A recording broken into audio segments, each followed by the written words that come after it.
now. Yeah, you're good now. Caminiti was just saying a big difference this year was just control and command. How much did he grow as a pitcher in your eyes this year?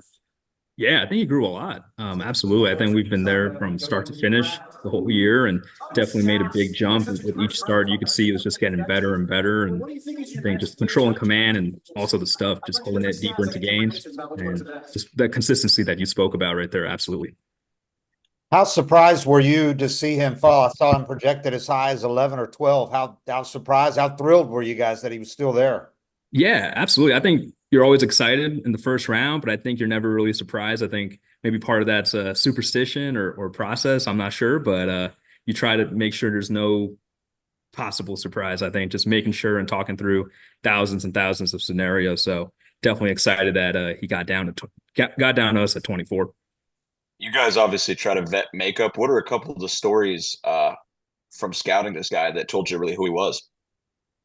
Yeah, I think our area scout, Anthony Flora, did a heck of a job, especially in the summer. Just we were there and came through a lot in the summer and just having a heavy scouting presence there to get the talent right. And then also, like you mentioned, getting the makeup right and the character and, meeting with him multiple times, getting to know him on and off the field has been really exciting. And just like you said, part of our process, especially in the first round, I think, you want to make sure you get the talent right, but also the person.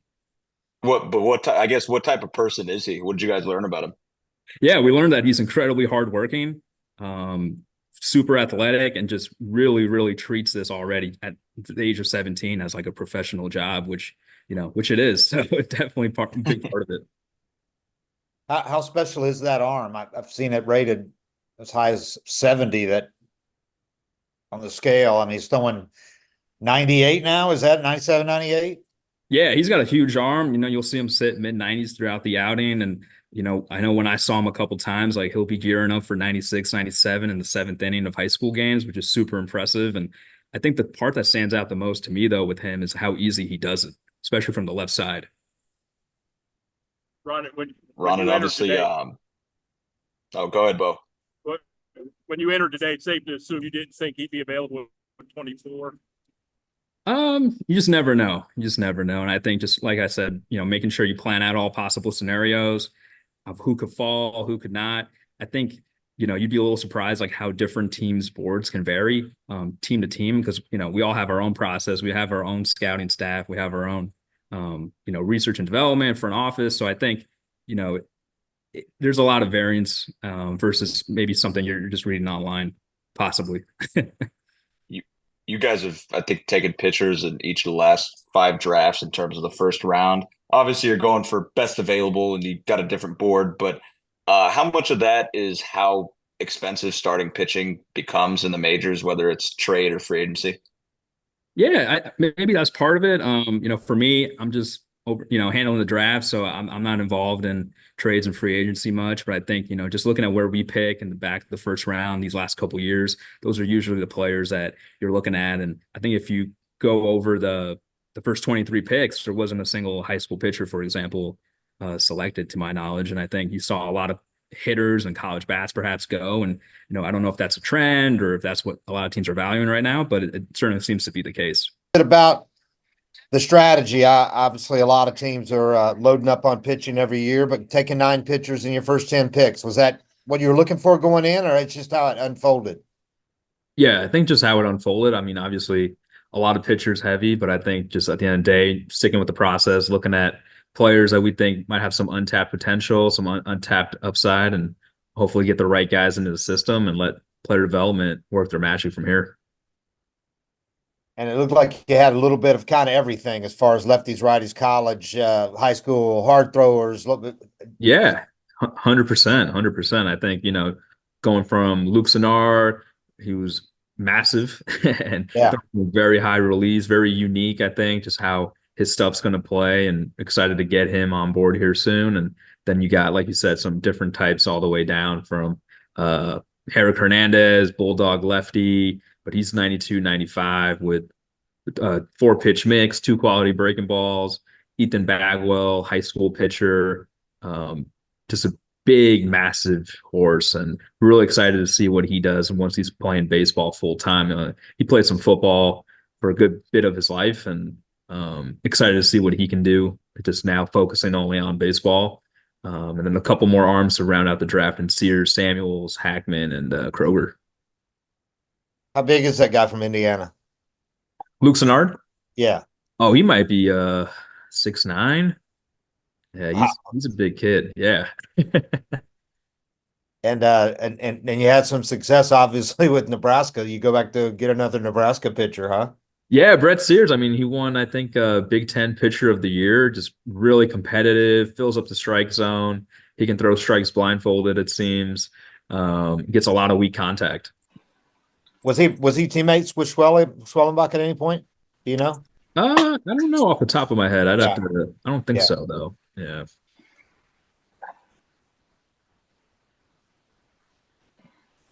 Good evening, Ronit. I just wanted to hear you say any words about catcher Nick Montgomery, being so young, getting picked right out of high school. What are your thoughts on him? Yeah, absolutely. No, I think Nick Montgomery's a really exciting high school bat. I think he's another big kid, 6'4", big, strong, athletic, chance to stay behind the plate. I think what really sticks out with him is just his bat, his power, and his plate discipline. We've seen him a ton going from the summer and into the spring, obviously, playing in Southern California. And he was pretty, really good with the bat, I think. He's hit home runs at some of the major events where there's hundreds of scouts there. And I think what sticks out with him is just the power and the ease that he gets to it, I think.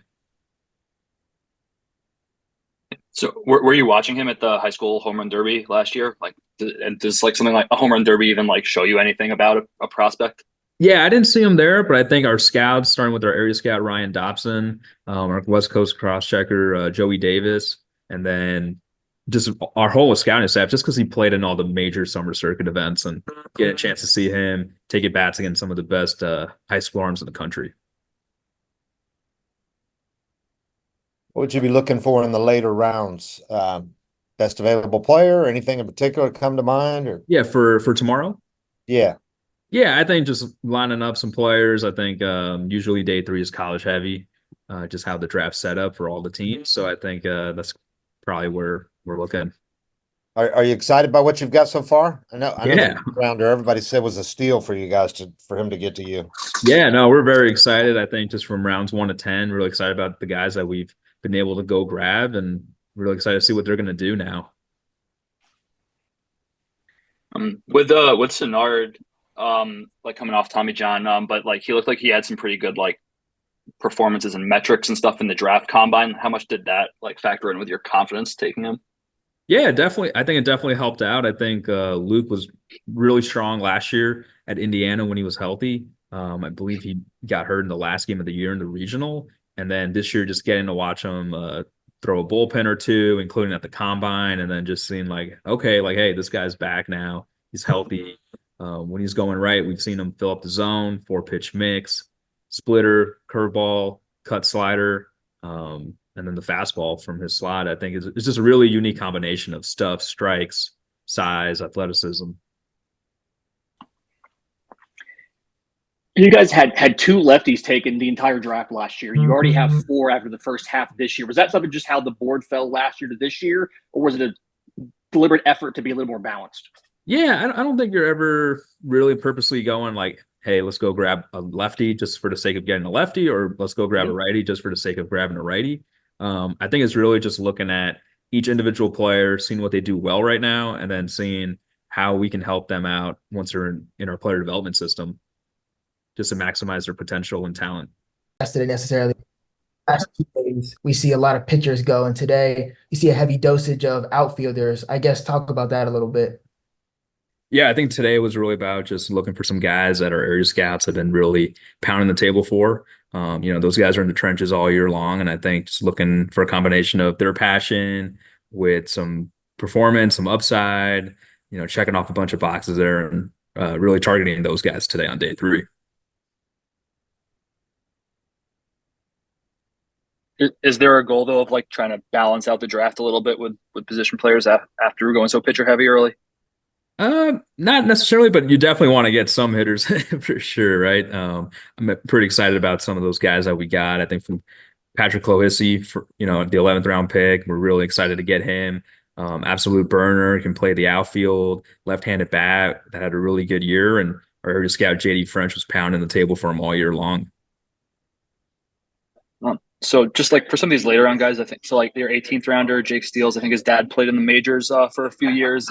Yeah. When you're looking at these late round guys, does that like have some impact? Like, you know, a guy who you know has like some major league like DNA? Yeah, I think it's part of the profile for each player. It definitely helps. I think just growing up around the game, having the bloodlines, maybe there's some correlation there with skill level, but I think that's just more hearsay at times. But I think sometimes in other cases, there's definitely something to it. I think with Jake Steele's, as you brought him up, I think with him, it really stands out. You can tell he really knows what he's doing on the baseball field when it comes to running the bases, playing defense, and very, very fundamentally sound.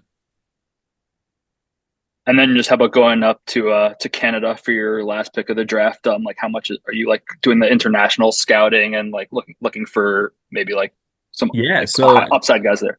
totally. So I think Eric Hartman, he played on the Canadian team. They were down in Arizona early. Our area scout Cody Martin saw him down there. And then they play again in the FCL, the Florida Complex League. And he played really well over there. We had multiple scouts scout him up there. We had John Bonnell, Alex Burrett, see him there, raise the flag once again on him. And we just kept tracking him throughout the year. But I think with some of those Canadian players, you get to see them a lot more than you would think. They play because they play in the United States for a good amount of their tournaments and their big events. We were talking about yesterday how day three is really heavy college players, and we see some college players that are 4-year seniors in Jacob Schaefer and Mason Guerra. I guess talk about them a little bit. Yeah, I think with Mason Guerra, he was a guy coming out of high school that we scouted really heavily. Our area scout Cody Martin, he's been a big fan of his since high school, and then just seeing that him available on day three and knowing the pedigree there, seeing the big time raw power that he has, and his hands work on the dirt. I think just a combination of all of that together, and when he's still sitting on the board there, it was exciting to go grab him.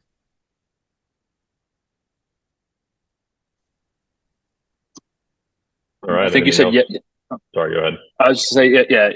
Yesterday you talked a little bit about like how the day three tends to be college heavy, but you did take some high schoolers here. I mean, like, do you expect to be able to sign those guys? Like, is there a challenge like getting the high schoolers to actually come to you if you take them in the later rounds? Yeah, I think we're going to see how some of these things shake out here over the next couple of days. But I think at the end of the day, like you always want to take a player with the intention of signing them, and I think at the end of the day, that really is what we're hoping to accomplish with all the players from rounds 1 to 20.